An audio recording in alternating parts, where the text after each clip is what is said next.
Okay, so because I'm very weird and I figured that I would start recording what I was doing with CAD and kind of show it off to all of you. So I deleted what I had. I'm going to start over from scratch. So if any of you have any questions and you just kind of want to watch me ramble, then, well, you can watch me CAD. So have fun with that. Right now, all that I've done is I just have this template drivetrain right here.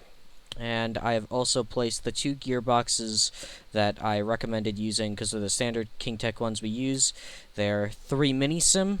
I'll actually pull them up here. So these are the standard KingTech gearbox we use.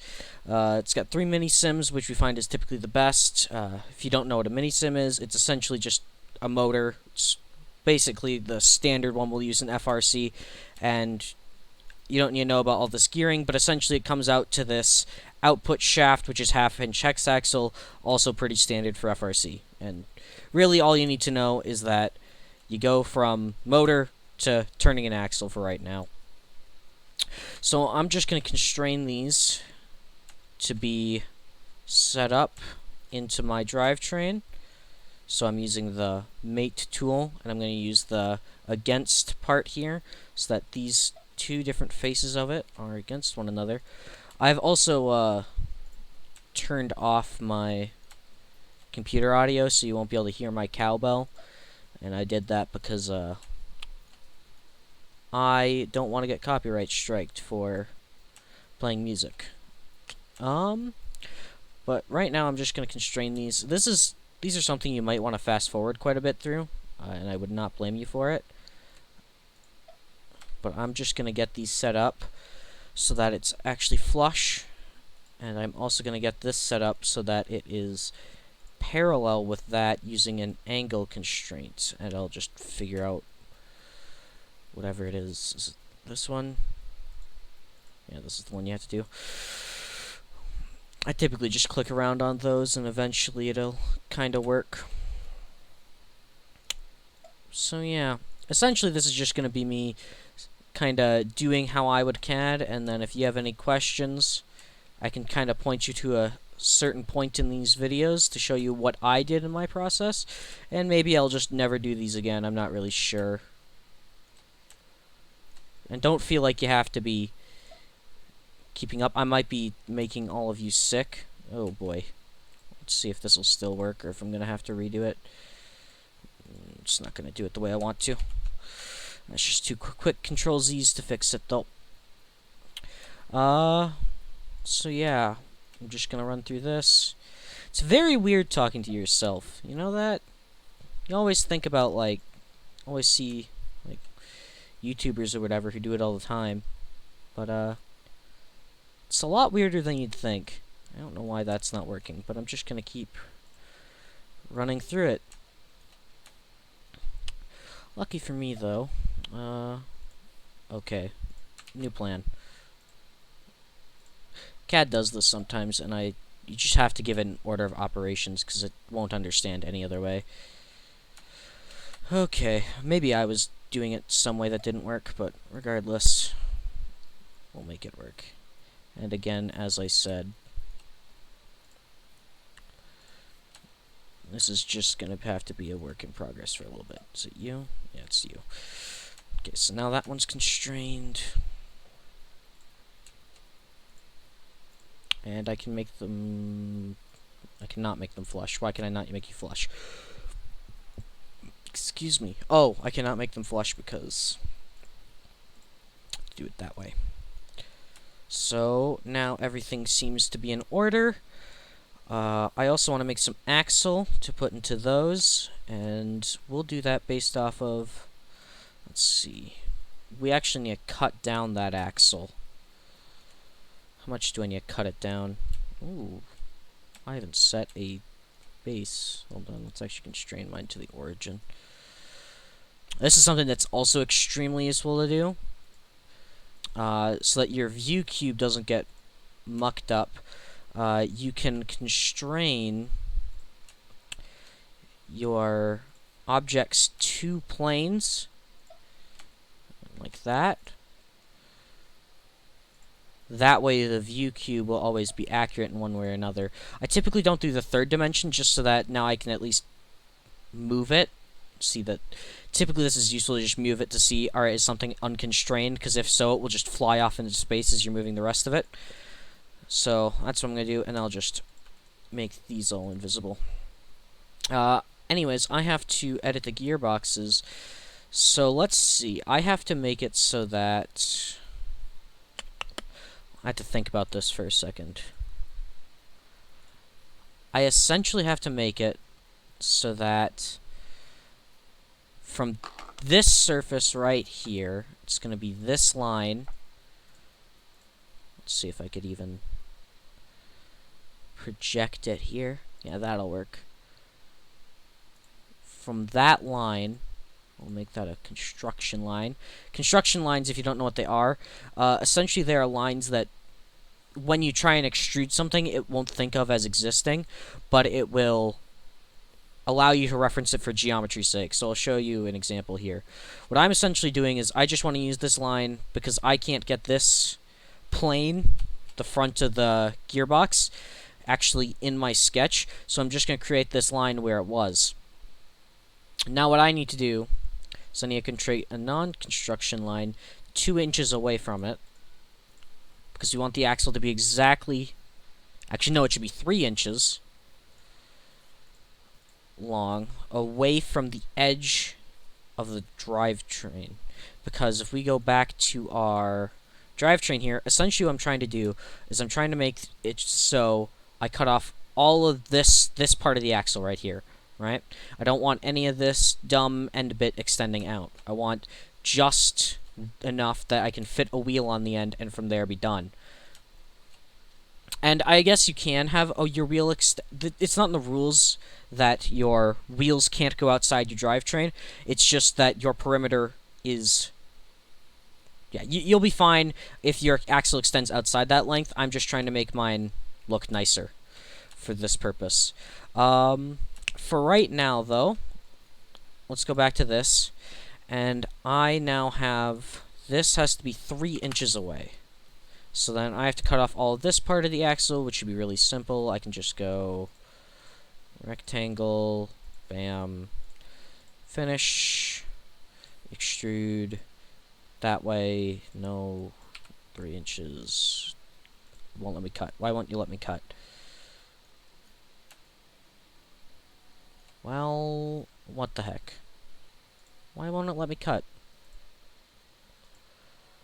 What did I do to you? Okay, that's certainly odd.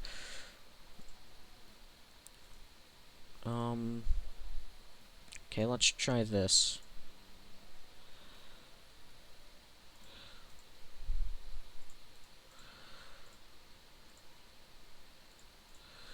Just be 3 inches. It's just not possible to cut.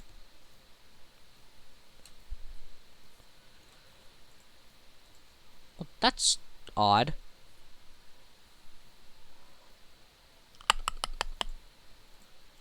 I don't like that.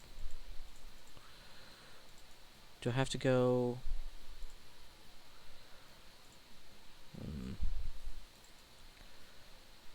I don't suppose there's a way I can edit it either. Alright, well, I guess I'm just going to have to live with that. That's odd. I think, though... So we'll just have to live with this extending a certain amount beyond my gearbox. Now, the axle extends about 5 inches outside of the gearbox itself, so that'll be 4 and a bit inches. 4 and an eighth, I think, is the exact measurement outside of our drivetrain. So let's make an axle exactly that length to match it and fit in our other wheels. And we'll also have it go just a bit outside. So creating a 1/2 inch hex axle is really easy. You just go polygons, 6 sides. Is that what it says already? I'll just type it again just to be sure. Yes. Oh, I see what you have to do.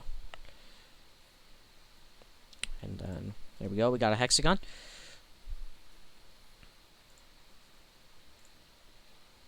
Oh, God. Hold on. can't remember if half-inch hex axle is based on point to point or based on...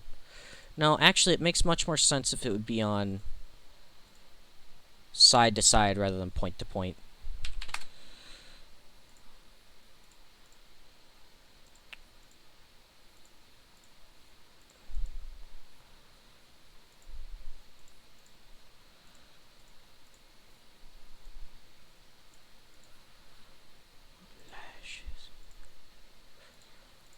Why is this not working?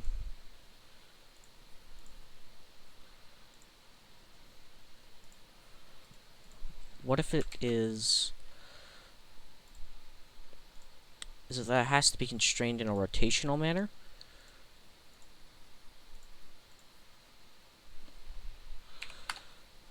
That is what it is. It has to be constrained in a rotational manner. So this is going to be half-inch hex axle. I'm going to use this as a template. We want this to be, so that's 4 1/8 of an inch. We'll say 4.125. Now, how far do we want to go inside? So that's the distance right to this side of the bar. Let's say we go an inch and a bit more in, so we'll go 2 inches in that direction as well. And I'll save this part.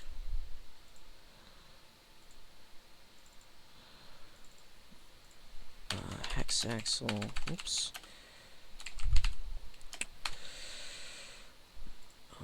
I also like to change it to black cast, just to make it look a bit more realistic. In case you haven't seen Thunder Hex before, I'll pull it up.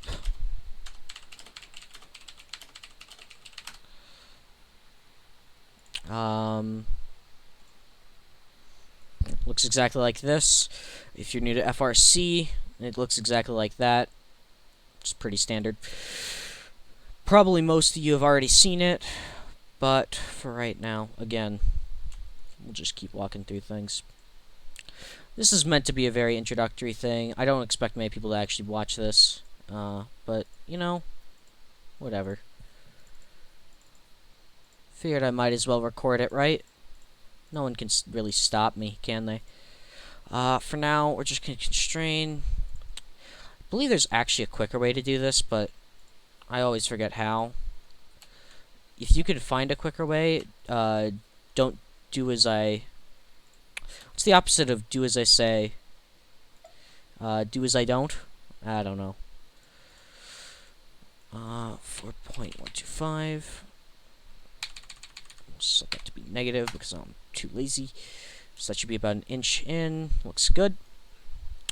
And if I go from a top-down view, yeah, they're about level. Constrain this again. Oops. How are we doing? What else? Again, I don't really know what I'm recording these for. I figure that it might be nice just to even see what I'm doing. I can't really explain personally in terms of... If you have any questions, it's difficult to respond, but I figure there's no reason not to record them, right? It's just another tool that you can use to enrich yourselves. I guess I could talk about what I'm planning to create here while I go through some of the more mundane steps. I'm thinking, I'm not sure if you've ever seen them, but Pez dispenser. I am very interested in kind of trying to create one of those that dispenses cans of Chef Boyardee spaghetti. So I'm going to look into creating... I'm going to probably start off with just a layer of sheet metal on top of this. I also got an extra axle right there. That can be deleted. So I'm going to set up that. And I'm going to try and make a Pez dispenser which dispenses Chef Boyardee spaghetti. I'll probably try and download some CAD files of a chef's head or something and put it as the actual dispenser. I think that'd be pretty funny. So I'm going to keep looking into that. Almost done with the axles here, and then I'll have to decide the wheels. The issue is Pez dispenser doesn't really have wheels. A lot of you, if you don't know what a Pez dispenser is, I would really recommend just Googling it. There we go. So now I've got all these set up. Now, wheels. think I might be boring and just go for some blue nitrile ones, just because that's what we use. I'm not going to bother with chain and sprockets for right now. This is just going to be... Well, I probably should bother with chain and sprockets. We'll work on that another time if I want to. I'm not expecting everyone does chain and sprockets for right now. This is just meant to be introductory. Wheels. Let's go on Thingiverse and find some fun wheels.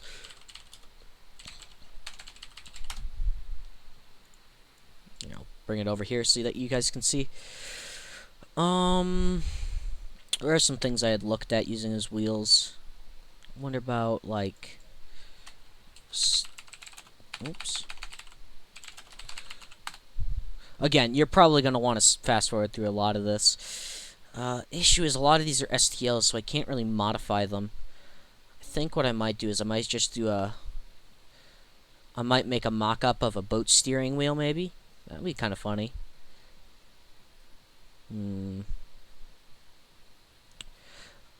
Either that, or I'll just go with the standard blue nitrile. If you don't know what blue nitrile wheels, they're also the standard wheels the team uses, or at least we should be using. It's currently the most effective material we know of on first carpet. And that is legal. A lot of them leave marks, but the blue nitrile happens to not leave marks, and it's really good at gripping the surface. Yeah, I don't think I'm going to be able to use any of those. I think I'm just going to have to create something on my own and modify it from there. It's very hard to be funny when you don't have anyone to make fun of. Let's see. I'm probably just going to have to work on some of my own wheels on my own here. Maybe I should edit these too. Maybe that'd be a good idea. Because I feel like there's going to be a lot of dead space. Well, let's start off with something I know what I'm going to do first, at least. Let's create that metal sheet I had talked about that we have to build off of. So essentially what I want to do is this is just going to be a 32 by 28 sheet of metal. Really simple. Let's go back to a 2-point rectangle. 32 tab 28. And it's way quicker, by the way. If you just do that, you can just type in the numbers and press tab to swap between which one you're editing. Keep that in mind. We'll just do 1/8 of an inch. Doesn't need to be heavy duty. Sheet metal DT base. We'll go over here. Oh, I need to cut out slots for the gearboxes, don't I? And probably for the wheels. So let's see here. We gotta start 2 inches in. What I'll do is so it's gotta be 30 inches long. Then that has to be 2 inches tall. 1 inch from that side. We'll create a line of reflection.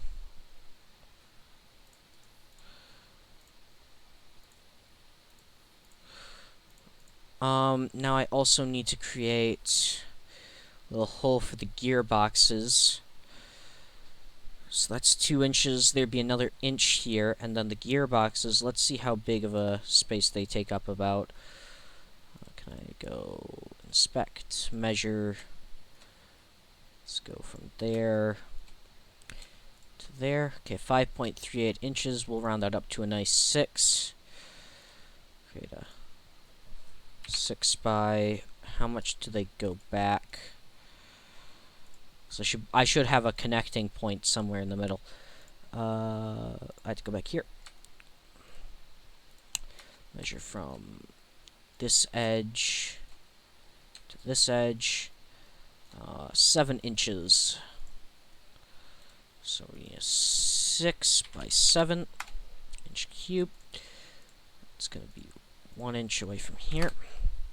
Remember as well, you can always make Autodesk do math for you. This is 32 inches long. So we need to do 16, because that's half of 32, minus 3.5, because that's half of 7. That'll put it right in the middle. Next, what I need to do is I need to mirror. Actually, we'll cheat this. Extrude that right now. And then we're going to mirror those over a plane which I'm going to have to create. Just going to negative 14. So this mirror tool is also very helpful because it can help you mirror any extrusion over a plane you create. So I just created this plane, and now I'll create it equidistant from that plane, because if you look at this view, it's however many, this extrusion is however many inches from there. You get the idea. And again, if you have any questions from this video, feel free to let me know and I will respond to them. Or if you want to tell me that I'm doing something wrong and I should be doing it quicker, I'm also open to that. So now, let's actually place this on top of it, so we can successfully go, oops, like that. Nothing I have to do at some point, but I'm not going to right now, is set up my materials, because currently, ooh, yeah, I want to do that too. I'm going to also cut holes in this down the length, because I am an insane person who demands 5/32 is the standard size. Yeah, I'm going to be very perfectionist in this, which is again why I really recommend skipping through a lot of this. But I kind of don't want to edit it so that you can see anything. You don't have to skip through and feel like you missed something, or get confused as to how anything was done. So I'm going to do a rectangular extrusion on this, and I'm going to send it in the direction of that line. I'm going to do it for 1 billion times. Don't agree. Next, we have to do it up in this direction. Actually, I'm going to be really sneaky. You ready for this? I'm going to do another plane. From there, I have to do negative 16. And now I should be able to mirror all of these holes, correct, over that plane. Be able to cheat. There we go. Now I'm going to make these two planes invisible because I don't need them anymore. Yeah, I'm going to bother with that too. I'm actually going to end up needing one of those, but whatever. So now I'm also going to make the holes that line up with our left and right drive rail, as well as the front and back, which we already have. That needs to be 1.5 inches. I'm going to extrude, other direction, oops, rectangular, direction 1, 43 in that direction. And then it was this, no, it's this work plane, which I haven't. Oh, wow, good job, me. Mirror plane, work plane 1, there we go. And now this should look very nice on top of our full drivetrain. Yay! So if this was real life, we would either rivet this or bolt this in certain places. We could rivet all along it. Probably bolts, just in case we needed to take it off really quick, or I don't know. This really isn't something I'm fashioning to be realistic in any way. Because if this was realistic, then you'd probably want this to be below, not above, just to maximize the amount of space you have, and also make it so that you can store your electrical down on it, top of it. But for right now, again, this is just kind of for fun. We're going to put it right here. So now I actually need to still, 1, figure out what type of wheels I'm using, because that's going to become an issue. And 2, I have to figure out what I am even going to start using for the base of this Pez dispenser. That's going to be interesting. I think for right now I might just cut this while I think of wheels, and I'll spend some time actually thinking about how I'm gonna work on this. But for right now, I feel like this is a good stopping point for me while I can start thinking more creatively and work from here.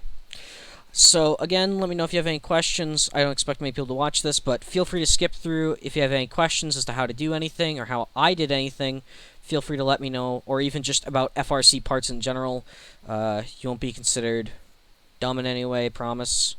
Yeah, I'm excited to be working with all you. Have fun, especially. That's why I'm making a Pez dispenser, because I just think that it's funny to have a big fat man of a Pez dispenser who rolls out Chef Boyardee cans from his mouth. Anyways, have fun. I'm also gonna fix my clipping issues here. Yeah. See ya.